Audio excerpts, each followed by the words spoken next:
اکثر دا ګیلې مریضان کوي چې د شپې 2:30 پورې راوړو خو خوب نه راځي، مختلف سوچونه راځي او هغې د وجې نه بیا خوب هم ډسټرب شي.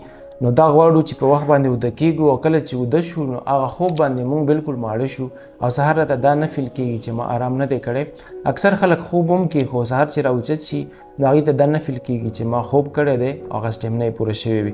دې دپاره هومیوپاتیک کې بهترین میډیسن دی. 2 میاشتو استعمال سره به تاسو انشاءالله چې کمپلیټ ټیک کیږي. که بیا تاسو پرېږدئ هم پرېږدئ. پیسیفلورا کیوں کې 20 قطرې یا 40 قطرې د مازدیګر یا د ماښام تاسو استعمالوئ نو انشاءالله چې تاسو ته به د شپې بیا ښه خوب درځي. او کالیفاس 200 کې دا به نه پرېږدئ 10 قطرې سحر غرمه او ماښام 3 ټیمه که تاسو خوړی شئ ګنې 2 ټیمه یې لازم خورئ.